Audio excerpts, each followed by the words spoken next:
Hey, welcome in. I'm Rita, and this is the story I'm telling myself. If you've ever felt like you're standing in your own way, you are not alone. Let's get into it. Welcome back, friends. I'm so happy to have you for another episode of the Story I'm Telling Myself podcast. I'm your host, Rita Ernst, and I'm so glad that you are with us today because we have one of my favorite people that I found on LinkedIn, Valerie Gordon. Valerie, welcome to the show. So glad to have you here. Thank you so much for having me, Rita. It is absolutely my pleasure, and I cannot wait for people to learn from you today. But before we get started with the show, I just want to welcome our guests who are joining us for the live event. We do go live to record these, and we would love to have you with us in the comments. If you are joining us live today, thank you. You are an important and valuable part of this show. We get so much energy from seeing you engage with us throughout the show in the comments. So please, jump in now, say hello, welcome Valerie to the show, introduce yourselves to one another, and get ready for an awesome 35, 40 minutes with us today. And in the meantime, Valerie, why don't you tell everybody who you are? Absolutely. Well, thanks again, Rita. Your positivity is already, I could feel it on this side of my screen. So I, for a long time, put stories on television. I was a television producer for some major national networks. And about 8 or 9 years ago, I pivoted my career into a next chapter that involved taking what I know about storytelling and sharing storytelling strategies with audiences like yours for greater career success and satisfaction. And so I'm at the storytellingstrategist.com, and I do keynotes, workshops. I'm an author, a writer, a workshop facilitator, and occasional podcast guest. So thank you once again for having me. It is my pleasure. And you have your book with you. Hold your book up, Valerie. I recommend this book to so many people. And we'll mention the book because I actually wrote this book. It's called Fire Your Narrator, A Storyteller's Guide to Getting Out of Your Head and Into Your Life. Because while I might look like an absolutely normal person, Rita and guests, you should know that inside my brain is a very evil woman that I've named Squash. She is my inner narrator, which many of you probably think of as an inner critic. And Squash will jump in at really inopportune moments to squash my confidence. So I wrote this as a book. It's a little bit of a snarky self-help book, if Barnes & Noble has such it is an a total snarky, will make you laugh out loud. It's one of the reasons it's my favorite. It entertains you as you learn. Because it is, I think we have to have a sense of humor about the stories we tell ourselves and that inner voice and how those inner stories can impact our external results. And I know we're going to discuss that today. And your eyes are not deceiving you if you were watching this as a video podcast, as a vodcast, because Valerie does have a plethora of Emmys hiding behind her. She is a very successful television producer. And so she comes with real receipts of knowing what she's talking about around storytelling. And this is why I wanted to have her. There's such expertise here, but we're going to start, Valerie, as we do with all of our guests, with your personal story. And you talk about this crossroads that so many of us, I so personally related to this duality that we have between wanting to achieve, needing to achieve, the drive for success, and yet also having that inner story of, but you can't show it too loudly to the world around you. And you learned this lesson at a very young age. Bring our listeners up to date. Let's start with young Valerie, and the first time that you were told that maybe you were just being too loud and proud. Exactly. And I think a lot of your listeners can probably relate to this. So I'm going to take you back to ninth grade, a little bit of an awkward time of my life. Picture braces, glasses, not great skin. And I lived with this dual fear. And one was that I would go through my life and no one would notice me. Combine that with a fear of like, oh my God, what if people actually notice me? Wasn't quite ready to be in the limelight. But in ninth grade, as a high school freshman, I tried out for and made my high school's ski team. Now, immediately in my head, I want everybody to know I grew up just outside the Bronx, New York. So this wasn't like a hotbed of ski activity, but still, as a freshman on the ski team, I was pretty proud of that. And I guess it was a big enough deal that the high school paper decided to run a very short article on me. And I remember meeting with a student reporter, and one of the things I said for the short article was something about there's an A team and a B team. And I guess what was unusual was, as a freshman, I made the A team, where most freshmen start off on the B team. And of course, memory is a funny thing. This is many decades ago. But in my memory, I was very excited for the article to come out in the school paper and for my friends and everyone to know about this accomplishment, because finally someone would notice me and my skiing talent. I wasn't actually that great of a skier.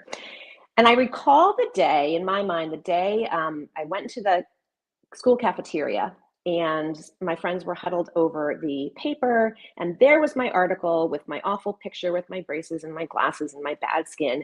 And underneath the article, a pullout quote that I had said that said, "While most freshmen start on the B team, I made the A team." And in black and white, it definitely read a little bit different than I had intended it. And I just remember my friends looking at this article, and I'm expecting to be congratulated because I'm in the school paper. And one of those friends turned to me and said, in my recollection, "You shouldn't be so full of yourself. You shouldn't brag so much." And I don't remember much else about that day, but I do remember that I ate alone that day in the cafeteria. Mm. And it was one of those lessons, and we get them throughout childhood or early adulthood, about you've behaved in a way that is not socially acceptable, at least for this group of girls. Now, just to wrap up my ski story really quickly, I did compete that year. In fact, I was my team's second best skier, brag alert, and I actually made it to the New York State sectionals, where I competed in the giant slalom and finished, get this, in 32nd place. The following year, the school had budget cuts. The ski team was the first to go, and that was the end of my high school skiing career. I'm now just a recreational skier. But that voice that you shouldn't be so full of yourself, you shouldn't brag so much, whoever said it, it's almost embedded in my memory. So that when you introduced me and you pointed out some of the hardware behind me, and yes, I was a television producer for many years. I worked on many high-performing teams. And yet, I feel the need to not apologize for, but explain. I have on my resume 10 Emmy Awards. These are sports Emmy Awards. And I feel the need to explain, but I didn't win these all by myself. I was part of a high-performing team. And in fact, in the sports Emmy world, I know lots of people who have many more than that. So it's like, notice me and my accomplishments, but also I want you to like me. So I don't want you to think I'm bragging, because to me, this isn't such a big deal. And I felt that as soon as you introduced me, it's almost like a feeling of shame might be too strong of a word, but I think your listeners can probably relate. We want to be proud of our accomplishments. We want to achieve. We want people to notice us. In fact, we're told to speak about our accomplishments to get the job or land the promotion or take the next opportunity. And yet many of us struggle with that inner narrative of like, but do it in the right way. Don't be too full. Be full of yourself the right amount. Be confident, but not too confident. Have someone else talk about how great you are. You know, you shouldn't have to say that. And so that's the duality I think you're speaking of. And for many of us, I imagine they have a story as well that they can remember from their past that might have set that inner story in motion. And that's mine. Someone in, when I was 15 years old saying, you shouldn't, brag about yourself so much. You're so full of yourself. I'm going to welcome a couple of people who are with us today. Hey, Lisa, so glad to see you here. And Alexia is back in the house. Alexia is in Tennessee, and she hosts a conference every year. And I'm just going to put it out there, Alexia, Valerie is somebody you might want to hit up on LinkedIn and get to know. You ladies would have so many delightful conversations together. So as you were talking about this feeling of really having to be careful about what we say and not over celebrating in front of others' accomplishments. What came up for me, Valerie, is this feeling, and then this thought of, yeah, I think that I just always had to chase the next one and the next one and the next one. So because I couldn't really relish in the accomplishment, and I had to be quiet about it, then therefore the only way to maintain any visibility was then I had to hit the next one, and then and it really puts you on this road of chasing these things. Right. It reminds me of, and in my book, I talk about 10 different narrative types. So most people think of your narrator as an inner critic, and that's probably the most common type. But it sounds to me, Rita, you and I are a bit alike. I think we each have a striving narrator. And that's that inner voice says, great, you did this. You launched the podcast. What are your metrics? What are you going to do next? Like, you're always seeking the next thing.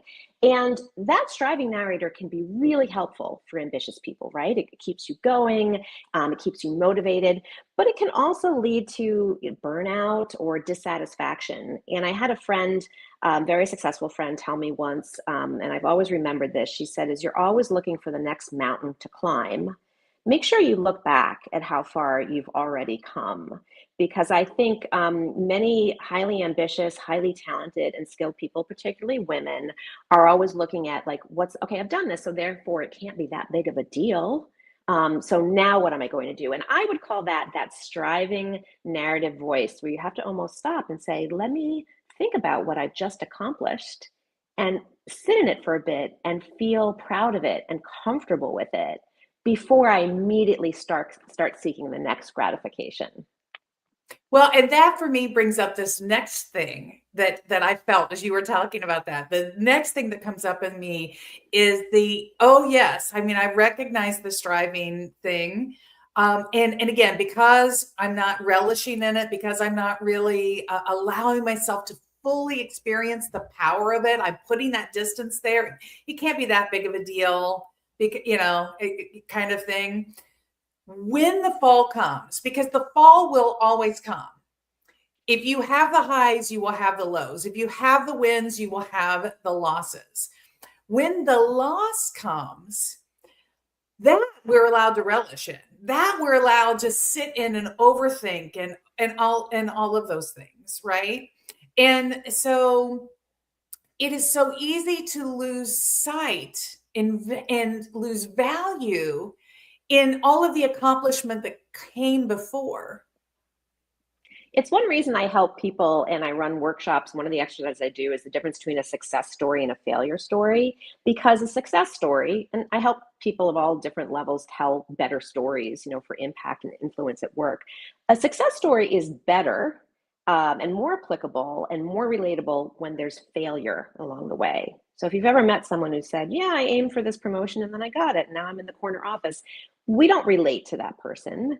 We don't even like that person, or we don't believe that person. But a success story often has many failures along the way. Similarly, a failure story, which I think we're all sort of afraid of, don't tell about a time you failed at something. A failure story is just a success story that ended early. And that's another way I like to think about it. But I'm curious because you said wait. This is I have to stop you a moment, Valerie, because you just said something super powerful. A failure story is a success story that ended early. Yeah, because we don't end at the moment of failure. And I'll give a good example. I did this in a live workshop not too long ago. And I don't always call people to the stage. Usually we do it as a group exercise, but I had people come up, one to share a success story and one to share a failure story, and then kind of evaluate it. And the woman who came up to tell a failure story was a little flustered, and she said, I can't really think of anything. Oh, but I was helping my son create this giant Batman Lego set, and I just couldn't, the instructions were so difficult. I couldn't figure it out, and there's pieces everywhere. And I just thought, how can I not even create a Lego set? Why am I so bad at this? And it's a failure story, yes? So I said, okay, well, what happened? Are the pieces all scattered still in your living room? She's like, oh, no, we eventually figured it out and put it together, and it's on the shelf. Okay, but she stopped the story at the moment of failure. And this can be applied really to anything. Someone else referred to this as just moving the goalposts on the story. But I say that failure is just a step to success. And you can use it even when you're thinking about failures that maybe didn't end in a success, because everything is then a learning lesson. Well, I learned this about myself. I hate Legos.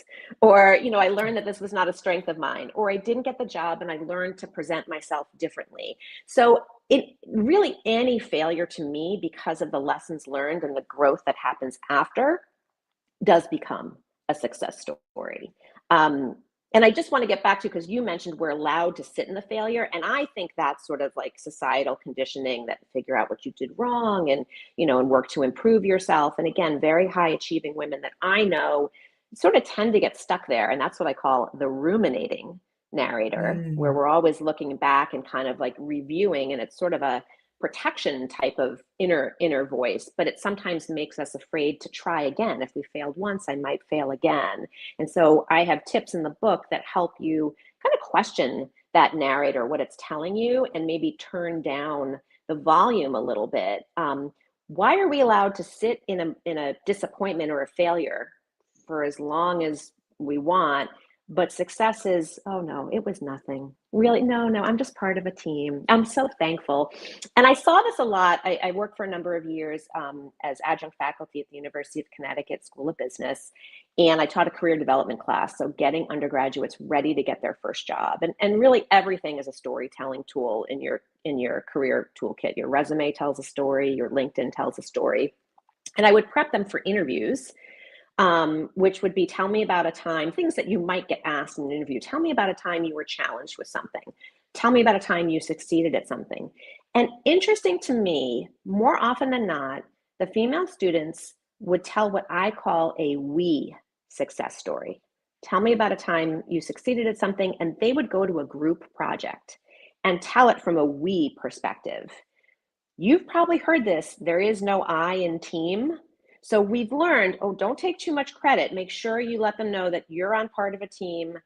I was part of some, well awarded television work, but I was just a member of the team. Make sure you tell it as a we story. This doesn't work in the career space where you're trying to show your skill. There may be no I in team, but there is a me in there somewhere. If you just take out a couple of letters, tell me a story about you. What role did you play on the team? What skills did you bring? But I think it just goes to show the discomfort that some of us have with, I did this, here's what I accomplished. And so we turn it into a we story. And again, that's an inner story we've told ourselves that creates external impact, and often not the kind that we want. I think that is so on point, and it's very, very powerful. But there's another thing that I learned from you about our perspective in those dips, in those challenges. And that is that in the best storytelling, those are the things that move the plot along. And that is I want you to talk about this, because this reframing is something I want all of our listeners to walk away with. Because if we can ingest this reframing and really make it a habit in our own thinking, it's transformational. It can be, and it's a lot of the work you do as well with being a positivity influencer. For me, I look at everything as a story, and the three main components of story are character, who the story's about, plot, what happens in the story, and narrative point of view, which is the tone or voice of the story. So I equate that in our own stories to that inner narrator kind of talking us through our thoughts and beliefs, talking us through our day. But plot is interesting. If you actually took a storytelling workshop or wrote a screenplay or anything, and I boil this down to some easy concepts in my workshops, there's an inciting incident that sets the story in motion. If you actually looked at a typical narrative arc, something happens that puts the story in motion. And most often, it's something that is absolutely essential to the story, but no one likes it in their real life. It is conflict. A conflict is what sets the story in motion. Something is different than it was before, and now I must react with the actions, the plot points to move the story along. Because so many of us are conflict averse, we never move the story along, meaning we get sort of stuck in the backstory. So this would be for any of your listeners, if you've ever felt like you're reading the same page over and over again. Like, didn't this just happen last week? Didn't I have the same discussion or argument or concern like last year? I just feel like it keeps happening because you haven't taken the right actions to move the story along to its natural or best conclusion because we're conflict averse. So something comes up that we don't like, and it's like, I'm not going to deal with that today.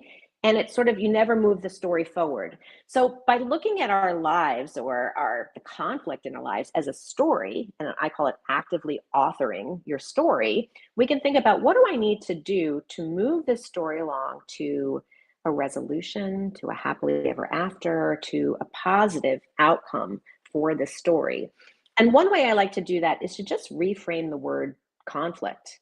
Conflict is a necessity for the story, but conflict is a naturally pejorative, negative word. I don't know many people who like conflict. But there's another word you can use instead, and that's challenge. A challenge can set a story in motion. So I like to reframe it on, if you're facing, if I said, hey, would you like more conflict today? Well, no, thank you. But if I said, hey, Rita, are you up for a challenge? And maybe not every day, but a high striver like you, yeah, sure. Tell me what I got to do. So by reframing that conflict as a potential challenge, it helps us sort of think about, what are the actions I need to take to overcome this challenge? And taking action is what moves the story along. I also suggest not getting stuck in that moment of conflict. So sometimes we get stuck because, again, it's tough. We don't have it all figured out yet. We're afraid. We don't want to make a decision. I say a good story, rather than start at the beginning, start at the ending. What's the optimal outcome that you're hoping for? That you and your best friend who had an argument make up, that you get this job opportunity that you're afraid to apply for, that you confront someone in your life who has hurt you. Don't get stuck in that moment of conflict or in the challenge itself. Move ahead in the story, do some future forecasting, and think about, what is the optimal outcome I'd like to achieve here? And then kind of reverse engineer it to get to that outcome. What do I need to do? Well, I need to control my inner thinking. I need to apply for the job or ask my friend to sit down and have a coffee with me. These are the steps I need to take to get to that ending. And that can also help us get unstuck if we're feeling conflict averse. Friction is what you called it. Friction is actually great for a story because it means we're no longer in the status quo. We can open the door to something new and exciting by creating the right plot points to move the story forward. And it really does come down to the story that we tell ourselves. I mean, do we tell ourselves that this is bad and therefore we go into fight, flight, or do we tell ourselves, this is a moment, and there's more on the other side of this moment. Yeah, and I'm curious what your listeners would say, like when they're faced with conflict, like what their inner narrator is telling them. But I think it also stresses that, the title of this particular show, we talked about the people-pleasing narrator, which again is one of the other narrative types in the book. I think, again, I don't want to make such a general statement, but largely as women, and I know for me, perhaps for you or for your listeners, we were raised to consider everybody else's comfort level. So in a moment of conflict, I'm not always thinking about, what do I need? I'm looking around at the other people in the story, taking the temperature of the room. I want to make sure I don't upset my mother or my spouse or my kids or my boss or my friends. Are they okay? And we can tend to put ourselves last on the list as a result of that people-pleasing narrator. So I think that's one way we get stuck in our heads. By the way, I love being a people pleaser. I love doing nice things for my family and my friends. When the people-pleasing narrator can become a bad inner voice is when it overtakes everything else. So each narrative type that I explore in the book has its benefits. But it's I want to tell a personal story real quick from the weekend. And if you subscribe to my newsletter, you know that I talk all the time in my blog about pickleball, because I feel like pickleball is the best growth mindset thing that I've invited into my life in the last decade. But signed up to play in a league, and this is the first time I've played competitive play. So not just for fun. And of course, you know who I am as a person. So it won't surprise you, Valerie, that I am a huge community builder in my pickleball world. So, you know, and I think we have the nicest group of players that get together. If you're not a nice player, we don't invite you into our thread. You know, you might show up and we'll play with you, but we don't like reach out and say, hey, we're getting together, come play with us. But we have this great crowd. So my people pleaser. It's my first time playing competitive and league play. And we are in our third team match of the day. And this team they ended up at the bottom of the ranking for the week. And it just completely not anywhere close to the skill level that we are. And so the first matchup, it's the women's doubles and the men's doubles. And my partner and I start out, and I see right away, you know, from the first serve return, like, oh, these girls, they're just learning. Like they just don't really have the basic skills mastered yet. And the people pleaser, the community builder in me wanted to back off. Right? Wanted to back off and go easy on them. And I had to have this internal conversation with myself of like, no, this is not the moment. You got pickled earlier. You've got to pickle these girls. Like you need those scores to kind of make this even out. You just got to go for it. And pickled is when they have 0 at the end, right? Yeah, at the end, yes. And I imagine your listeners too. I so can understand that, because you feel bad. Oh, these nice girls, they're just learning. I don't want, but at the same time, you're like, but I really should try to win because it's an actual tournament. And there's that judgment about being competitive. And I'm a fellow pickleballer, or I was until I pulled a hamstring. And it's funny how the inner stories really do come out. Now, pickleball or any sport or activity that sort of requires you to focus on something else. So in this case, it's hand-eye coordination, or like, you know, running up to net without pulling a hamstring, does take you out of your head. So for anyone who really struggles with like constant inner monologuing, inner stories, I say, get involved in an activity where you have to focus on something else.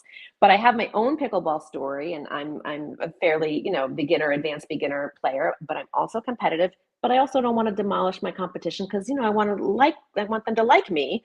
But I was paired up one day with like an 85-year-old gentleman. And this is where my arrogant narrator came out, which, by the way, is another narrative type in the book, which was based on my observation, I'm like, oh God, this guy's not going to be able to play. He can barely run up to net. Rita, he was such a good player. He had clearly a long-time tennis player, and what he lacked in maybe agility and quickness was made up for with an amazing topspin. And I was the weaker of the two players. In fact, at one point, I think I was making just silly mistakes, hitting into the net, hitting out, and he got a little frustrated with me. And my inner narrator immediately went into inner critic mode, the critical narrator, number one type of like, what is wrong with you? You know, why can't you get it in right? And like, you're so bad. And you're letting your partner down, Valerie. You're letting your partner down. And then that story. Like a week later, I'll be like, remember when you played so poorly last week? So we have this, like these inner monologues that we do. And it's funny how they show up. And the only way to get past that, whether you're a people pleaser, I don't want to upset anyone, whether you're a striver, okay, what am I going to do next, you know, to prove myself, whether you're a ruminator and you can't let go of bad things that happened in the past, is to really look at the thought, like just stop it. Because for some of us, it's so automatic, and say, wait a minute, am I really an awful pickleball player, or did I just have an off day?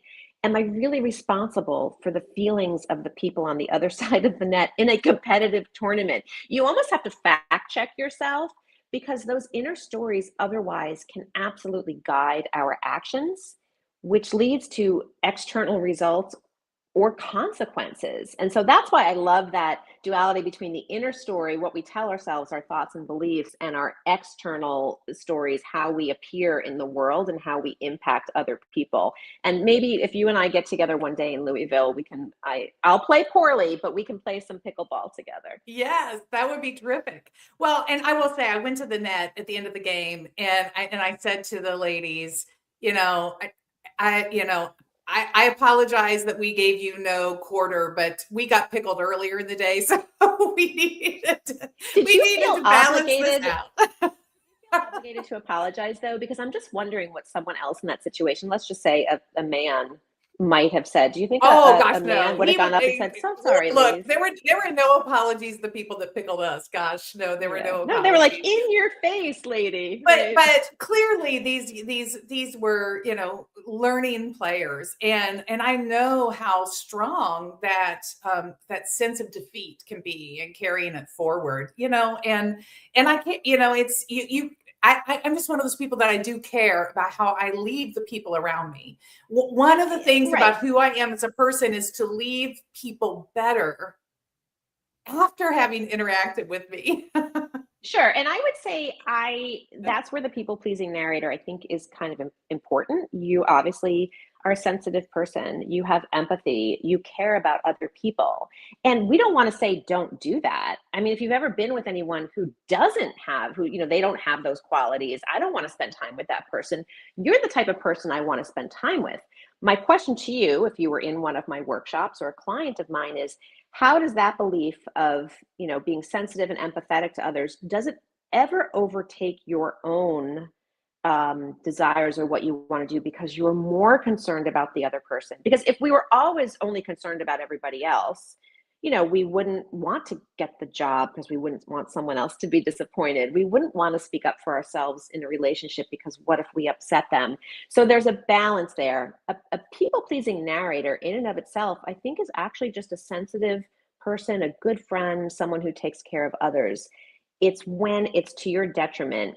And I use it, an example would be that I used to do this when my kids were little. We'd go out to eat at a restaurant. And if my kids wanted more than one thing, I would get whatever they wanted so they could also have a taste of that, even if I didn't want it. And maybe I didn't care so much. "Oh, I don't know what I'm in the mood for today. I'll get that." But maybe sometimes I was like, well, I wasn't going to have that, but I guess I'll get it. And then you sort of like are a little resentful. That's when the people pleasing narrator Yeah. goes the wrong way. When you're holding yourself back from something to benefit someone else in maybe a way that's not entirely consequential. And I say this as both as a mom of two adult kids, but also now as a caregiver to two elderly parents, about finding the balance between wanting to be a good mom and a dutiful daughter, and also not losing myself in the process. And I know a lot of women my age right now who are kind of going through that as well. And the inner stories, that's where it really shows up. That's the work we need to do. Absolutely. And you and I are so aligned on this. And I want to talk about one very important piece of this.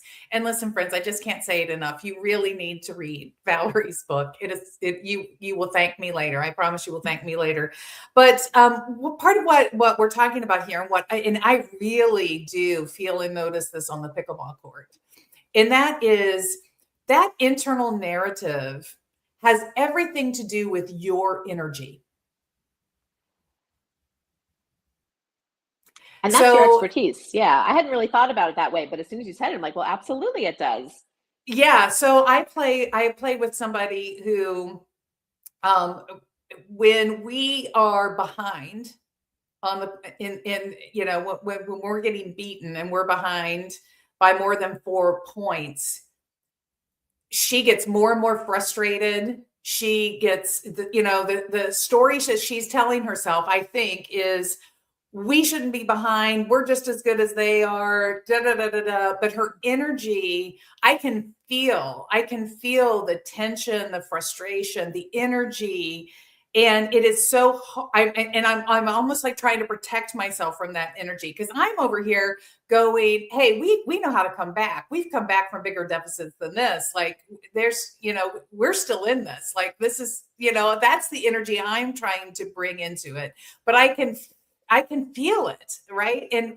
And so it's been instructive for me to then take that and apply that in other places in my life. But when you, listener, when you're feeling like depleted, defeated, when you were struggling with the next step, that should be a really strong bat signal in your mind that you have one of these narrators who's taken control of the console, and you really need to step back and examine that because they are the source of energy limitation.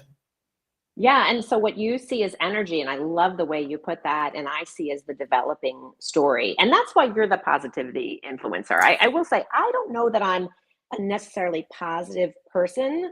I think my energy is a little more snarky and humorous than positive, but it's energetic in its own way. And for your listeners, and I want to say as well, I'm not suggesting you have to completely revise your inner thoughts. I'm just saying to be aware of them. I don't know, Rita, that I would ever have your level of positivity and energy, but that's why I can appreciate our collaboration and our friendship, because I need people like you in my life.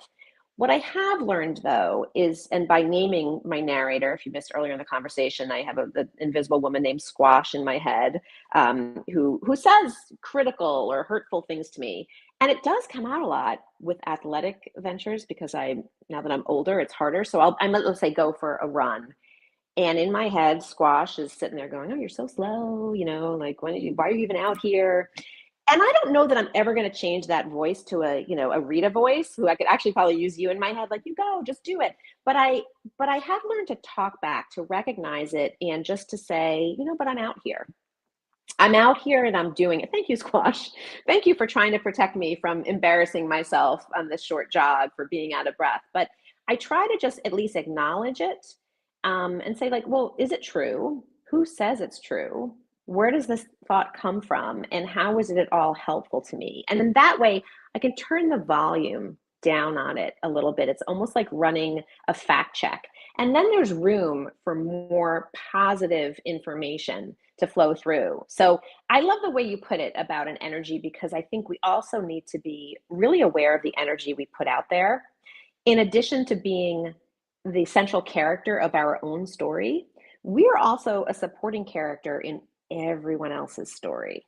So people pleasers, be aware. This doesn't mean that you should take, the back seat, but everything we do can impact someone else's story that day. There's a terrific word that's my new favorite word, called sonder, that is from the Dictionary of Obscure Sorrows. And sonder is the realization that that you're just a passerby in everyone else's story. Like, you're just a background player. It's really it's about them in their own head.